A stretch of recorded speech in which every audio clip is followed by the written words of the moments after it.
Hello, everyone. Welcome back to Shane by Jack Schaefer. I'm Jesse McCarthy, reading it aloud as always. Real quick, huge apologies for missing last Sunday. I saw some comments say, please finish these chapters. My son loves it. And man, it hit me. I feel bad. My huge apologies. Ooh, just got some crazy lightning here. My wife and I just started a schoolhouse. So basically, a school, dang, that's loud, in our house. And it's been crazy hectic, crazy busy. I've been building things. Maybe I'll even share some pics on that. No real excuse, just a big apology. Let's go back to the last chapter real quick and do a quick review and then hop into this new one because man, I am so pumped because it's an intense one. It's a long one. And man, we really meet Shane for real in this one. But last one, so if you remember, Joe was supposed to meet Fletcher at Grafton's, which basically meant he's going to die if he goes out there because he's going to have to fight Stark Wilson. This is the kind of thing where he's going there to say, I'm not giving you my house. I'm not giving you my land. I'm not selling any of it. This is my property. And Fletcher's not going to take that. He's going to sick his gunslinger on him, basically, which would be murder realistically. And Joe's like, I'm going to stand up. I'm going to go down there. And Shane wasn't having it. Shane wasn't going to let him do it. He hit him over the head. And Joe was knocked out. And Marion understood it. You could tell that Marion understood it. And now we've got Shane. And what's Shane going to do? Is he going to go down to Fletcher and meet up with him? What's he going to do? I mean, it's crazy. Anyways, here we go. Chapter 14. Nothing could have kept me there in the house that night. My mind held nothing but the driving desire to follow Shane. I waited, hardly daring to breathe, while Mother watched him go. I waited until she turned to Father, bending over him. Then I slipped around the doorpost out to the porch. I thought for a moment she had noticed me, but I could not be sure, and she did not call to me. I went softly down the steps and into the freedom of the night. Shane was nowhere in sight. I stayed in the darker shadows, looking about, and at last I saw him emerging once more from the barn. The moon was rising low over the mountains, a clean, bright crescent. Its light was enough for me to see him plainly in outline. He was carrying his saddle, and a sudden pain stabbed through me as I saw with it was his saddle roll. He went toward the pasture gate, not slow, not fast, just firm and steady. Man, I got the goosebumps already, man. There was a cat-like certainty in his every movement, a silent, inevitable deadliness.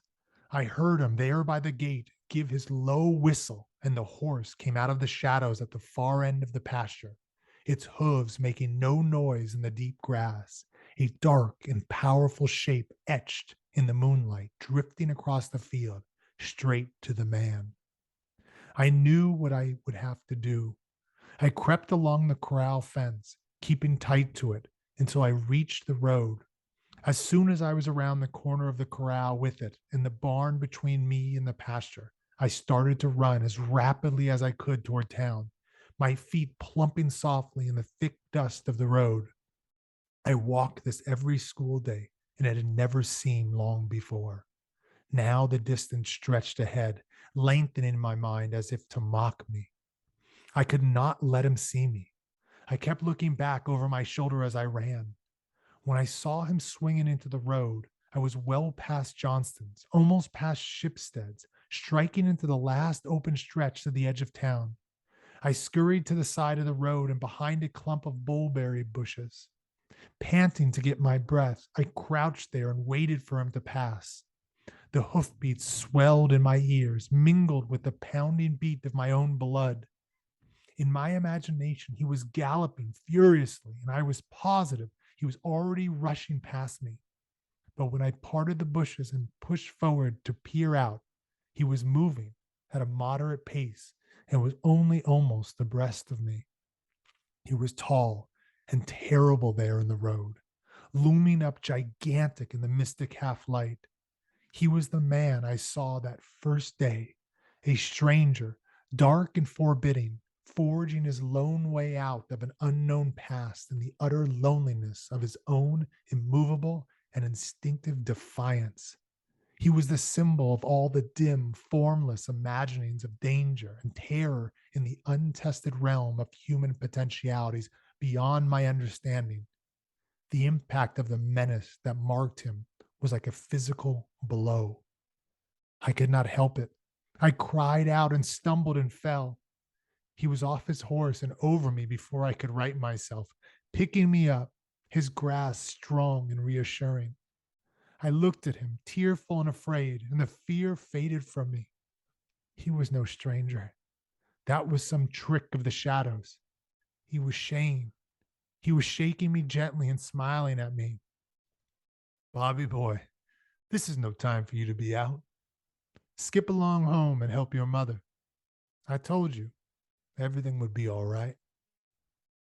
He let go of me and turned slowly, gazing out across the far sweep of the valley, silvered in the moon's glow. Look at it, Bob. Hold it in your mind like this. It's a lovely land, Bob. A good place to be a boy and grow straight inside as a man should. My gaze followed his, and I saw our valley as though for the first time, and the emotion in me was more than I could stand. I choked and reached out for him, and he was not there. He was rising into the saddle, and the two shapes, the man and the horse, became one and moved down the road toward the yellow squares that were the patches of light from the windows of Grafton's building a quarter of a mile away. I wavered a moment, but the call was too strong. I started after him, running frantically in the middle of the road. Whether he heard me or not, he kept right on. There were several men on the long porch of the building by the saloon doors. Red Marlin's hair made him easy to spot. They were scanning the road intently. As Shane hit the panel of light from the near big front window, the store window, they stiffened to attention. Red Marlin, a startled expression on his face, dived quickly through the doors. I don't think they were expecting Shane.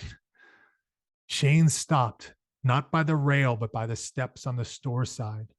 When he dismounted, he did not slip the reins over the horse's head as the cowboys always did. He left them looped over the pommel of the saddle, and the horse seemed to know what this meant. It stood motionless, close by the steps, head up, waiting, ready for whatever swift need. Shane went along the porch and halted briefly, fronting the two men still there. Where's Fletcher? They looked at each other and at Shane. One of them started to speak. He doesn't want. Shane's voice stopped him. It slapped at them, low and with an edge that cut right into your mind. Where's Fletcher? One of them jerked a hand toward the doors, and then, as they moved to shift out of his way, his voice caught them. Get inside, go clear to the bar before your turn. They stared at him and stirred uneasily and swung together to push through the doors. As the doors came back, Shane grabbed them, one with each hand, and pulled them out and wide open, and he disappeared between them. Clumsy and tripping in my haste, I scrambled up the steps and into the store. Sam Grafton and Mr. Weir were the only persons there, and they were both hurrying to the entrance of the saloon, so intent that they failed to notice me. They stopped in the opening. I crept behind them to my familiar porch on my box where I could see past them. The big room was crowded. Almost everyone who could be seen regularly around town was there. Everyone but our homestead neighbors. There were many others who were new to me. They were lined up elbow to elbow nearly the entire length of the bar. The tables were full and more men were lounging along the far wall. The big round poker table at the back, between the stairway to the little balcony and the door to Grafton's office, was littered with glasses and chips. It seemed strange, for all the men standing, that there should be an empty chair at the far curve of the table. Someone must have been in that chair, because chips were at the place, and a half-smoked cigar, a wisp of smoke curling up from it, was by them on the table. So when they say chips, if you don't know, when you're playing poker or some card game, chips are to gamble and win money or lose money. So these little round things, if you're in Vegas, something like that. Red Marlin was leaning against the back wall behind the chair. As I looked, he saw the smoke and appeared to start a little. With a careful show of casualness, he slid into the chair and picked up the cigar. A haze of thinning smoke was by the ceiling over them, floating in involved streamers around the hanging lamps. This was Grafton's saloon in the flush of a Banner's evening's business. But something was wrong, was missing. The hum of activity, the whir of voices that should have risen from the scene, been part of it, was stilled in a hush more impressive than any noise could be. The attention of everyone in the room, like a single sense, was centered on that dark figure just inside the swinging doors, back to them and touching them. So you can imagine you walk into like a busy bar, people are supposed to be talking. Back then, people are smoking in there. So there's smoke all over the place. There's no loud noise. But right now, dead silent. And you just get this feeling, was what, was Bob is basically saying here, that everything's focused on this man, and the man is Shane. This was the Shane of the adventures I had dreamed for him, cool and competent, facing that room full of men in the simple solitude of his own invincible completeness. His eyes searched the room. They halted on a man sitting at a small table in the front corner with his hat on low over his forehead. With a thump of surprise, I recognized it was Stark Wilson, and he was studying Shane with a puzzled look on his face. Shane's eyes swept on, checking off each person. They stopped again on a figure over by the wall, and the beginnings of a smile showed in them, and he nodded almost imperceptibly. It was Chris, tall and lanky, his arm in a sling. And as he caught the nod, he flushed a little and shifted his weight from one foot to the other. Then he straightened his shoulders, and over his face came a slow smile, warm and friendly, the smile of a man who knows his own mind at last. Remember Chris and the soda pop. So he smiles back at Shane and it's almost like now he's like, maybe Shane's the kind of guy I like. But Shane's eyes were already moving on. They narrowed as they rested on Red Marlin. Then they jumped to Will Atkey, trying to make himself small behind the bar. Where's Fletcher? Will fumbled with the cloth in his hands. I don't know. He was here a while ago.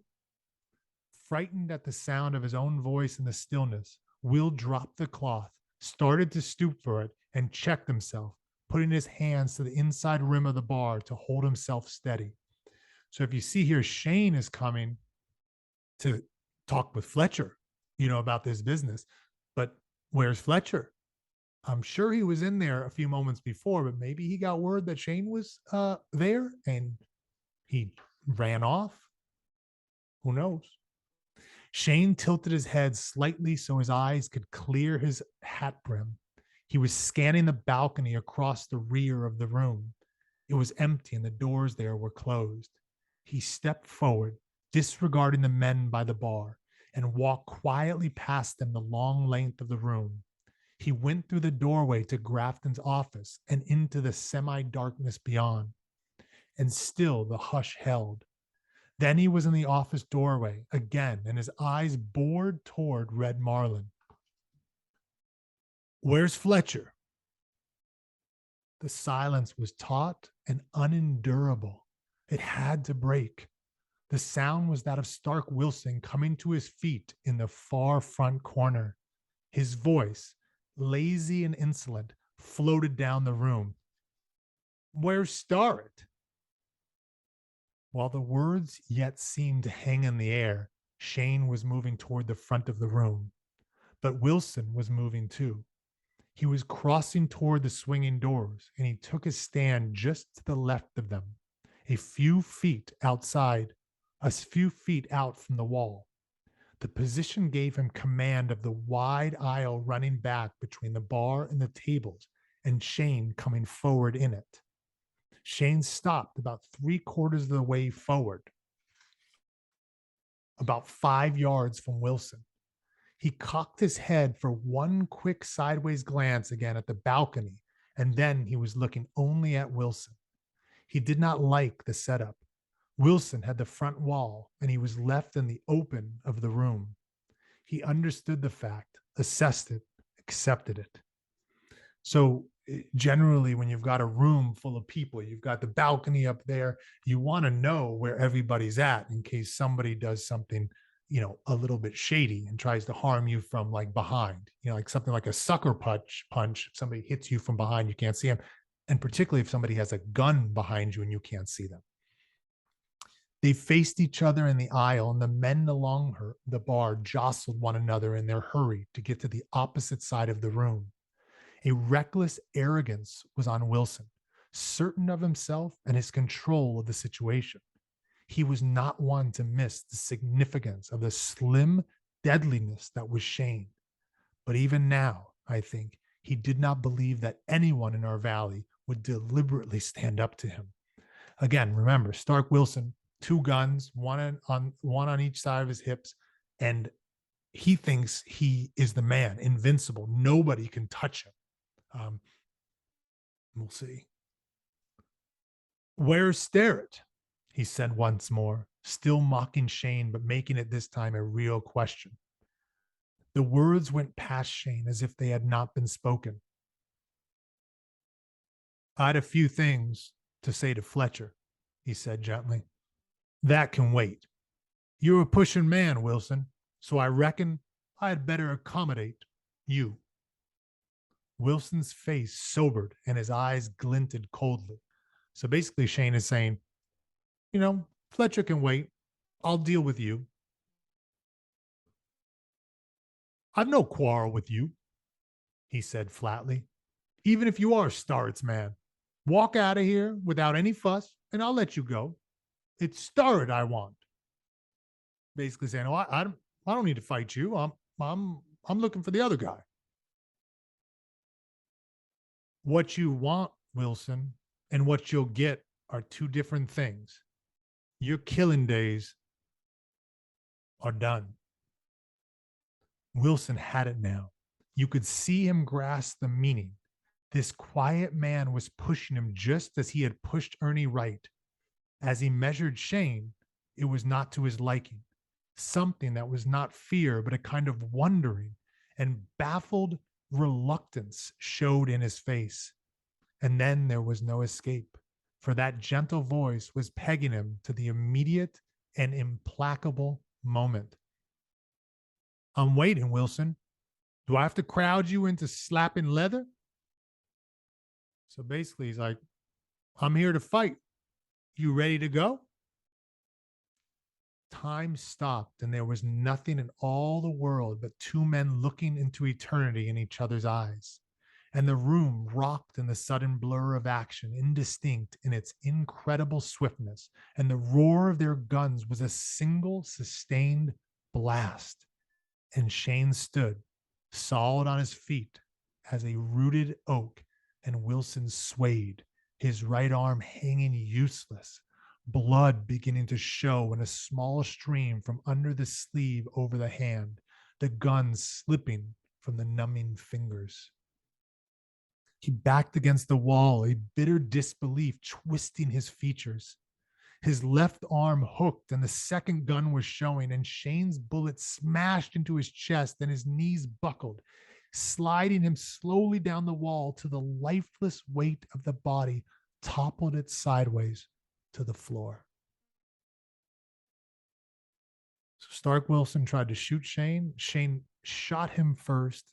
And then on his way down, Stark Wilson tried to pull his other gun, and Shane shot him in the chest, killing him.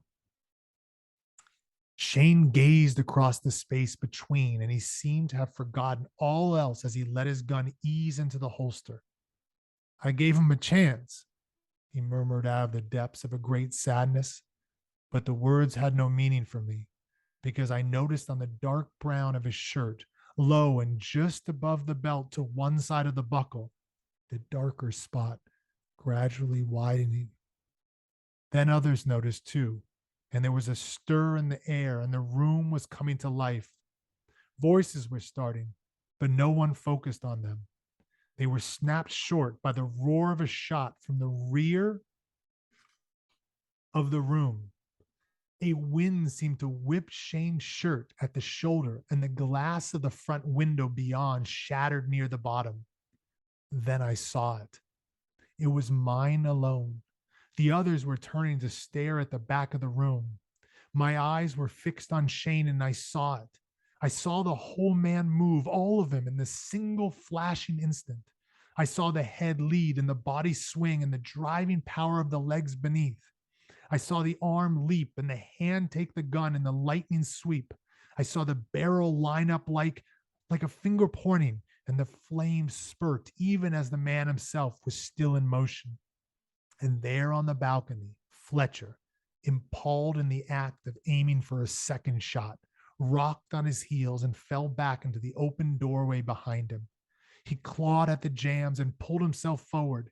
He staggered to the rail and tried to raise the gun, but the strength was draining out of him, and he collapsed over the rail, jarring it loose and falling with it. So it looks like this punk Fletcher tried to shoot Shane after he had just killed Stark Wilson, tried to shoot Shane, like I was saying, like a sucker punch, somebody from behind, didn't even man up to him, go in front of him. He tried to get him from behind. And Shane got him. Across the stunned and barren silence of the room, Shane's voice seemed to come from a great distance. I expect that finishes it, he said. Unconsciously, without looking down, he broke out the cylinder of his gun and reloaded it. The stain on his shirt was bigger now, spreading fan-like above the belt, but he did not appear to know or care. Only his movements were slow, retarded by an unutterable weariness. The hands were sure and steady, but they moved slowly, and the gun dropped into the holster of its own weight. So Shane's hurt. He backed with dragging steps toward the swinging doors until his shoulders touched them. The light in his eyes was unsteady, like the flickering of a candle guttering toward darkness. And then, as he stood there, a strange thing happened. How could one describe it? The change that came over him. Out of the mysterious resources of his will, the vitality came. It came creeping, a tide of strength that crept through him and fought and shook off the weakness. It shone in his eyes, and they were alive again and alert. It welled up in him, sending that familiar power surging through him again until it was singing again in every vibrant line of him. He faced that room full of men and read them all with the one sweeping glance and spoke to them in that gentle voice with that quiet, inflexible quality. I'll be riding on now, and there's not a one of you that will follow. He turned his back on them in the indifference of absolute knowledge they would do as he said. Straight and superb, he was silhouetted against the doors and the patch of night above them. The next moment, they were closing with a soft swish of sound.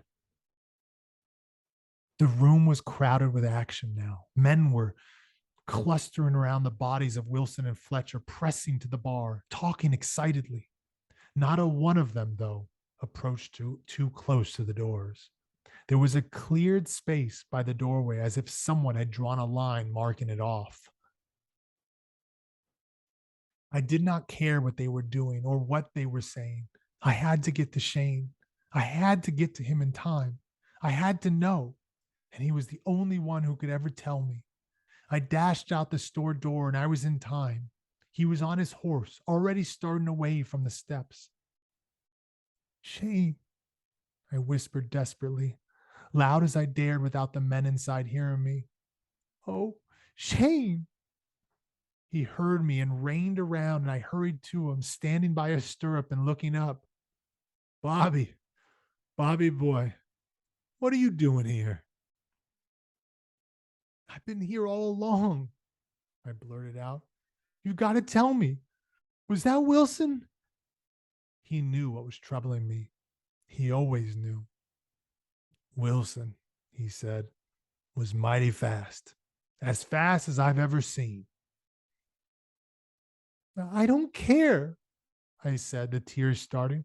I don't care if he was the fastest that ever was. He never ever been able to shoot you. Would he? You'd have got them straight, wouldn't you?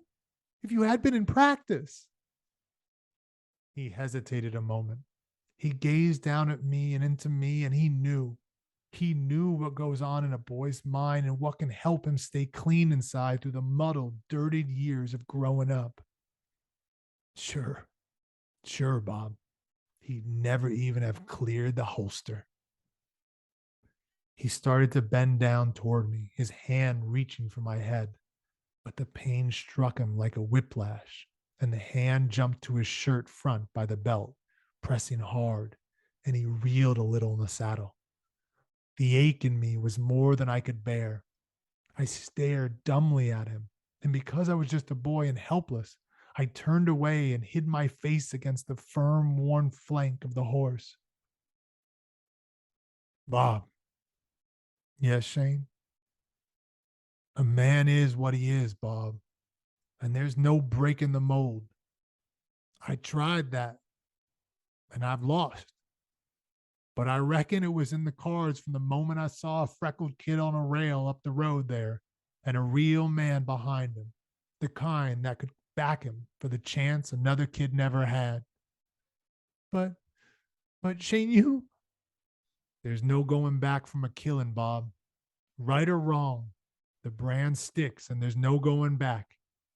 It's up to you now. Go home to your mother and father. Grow strong and straight and take care of them, both of them. Yes, Shane. There's only one thing more I can do for them now. I felt the horse move away from me.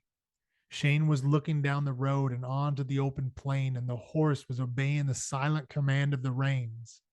He was riding away, and I knew that no word or thought could hold him. The big horse, patient and powerful, was already settling into the steady pace that had brought him into our valley, and the two, the man and the horse, were a single dark shape in the road as they passed beyond the reach of the light from the windows. I strained my eyes after him, and then in the moonlight I could make out the inalienable outline of his figure receding into the distance. Lost in my loneliness, I watched him go out of town, far down the road where it curved out to the level country beyond the valley. There were men on the porch behind me, but I was aware only of that dark shape growing small and indistinct along the far reach of the road. A cloud passed over the moon and emerged into the general shadow, and I could not see him. And the cloud passed on, and the road was a plain, thin ribbon to the horizon, and he was gone. I stumbled back to fall on the steps, my head in my arms to hide the tears. The voice of the men around me were meaningless noises in a bleak and empty world. It was Mr. Weir who took me home. And that's the end of that chapter.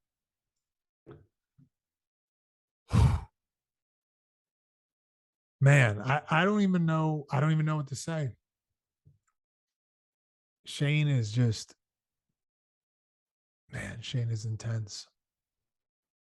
So it sounds like Shane is basically saying like he can't go back from being a gunslinger, which clearly he once was. He's killed men in the past, most likely, and he just killed two men here. Um, Seems like what he's saying is it doesn't matter if you're killing good men or bad men. And in this case, Shane seems to be killing, or is definitely killing bad men. It's the killing itself that changes you. And maybe the farming life, being a farmer, living with Bob and Joe and Marion, Shane seems to think is just impossible for somebody like him. Now, I'm curious if you think it's impossible for somebody like Shane. Can he do what he just did? kill two bad men that were basically trying to kill his friend Joe, um, and take their property in a sense. Could he could he still live among farmers and be chill, be cool? It's an interesting question, but Shane seems to think not, and it seems like he's riding off. And man, Bob is just distraught. He's super upset about it, as I'm sure you can imagine. It's crazy, man, man, oh man. All right, well, I don't have much more to say about this chapter. Still trying to think about it myself, but what we can do is a face. And thinking about a face, I want to do Shane's face when he's hurt. I mean, I've never been shot. I hope none of you have been shot, but I imagine it hurts pretty badly. And the place in which Shane seems to have been shot, right above the belt area, is not a good place to be shot. That's a very dangerous place to be shot. And I've heard a very painful place to be shot. So he was in horrific pain, most likely.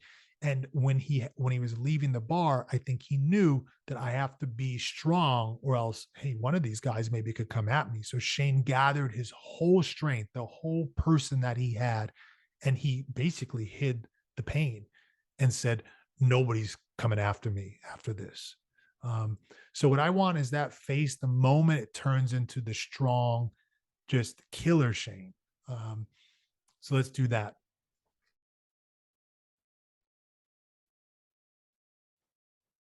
Okay, that's mine. As always, I hope you're doing a face. I hope you're trying it out. Man, I'm curious what you think too. There's people out there that say there's a thing called pacifism, where you're not supposed to use violence or force, no matter what. Even if somebody's shooting at you, you do not shoot back. I'm curious what you think about that. I have my own opinions, but I'm curious of yours. And that's it. Again, I sincerely apologize to you guys for not getting last Sundays. I know there's a few of you watching. I have no clue how many of you are actually watching this as I release them on the weekend. But for those that are, and they were expecting it, man, I apologize. Maybe I'll try to share some pics of what we're doing here at our house, my wife and I. But again, it's no excuse. I should have got it out. It's just can only do so much, everybody. Anyways, adios for now. And we will definitely talk next Sunday because there is another chapter. I think there are two, but they're very short. Like that was the long one. All right. As always, great times being with you. I hope all's well in your lives, and talk soon.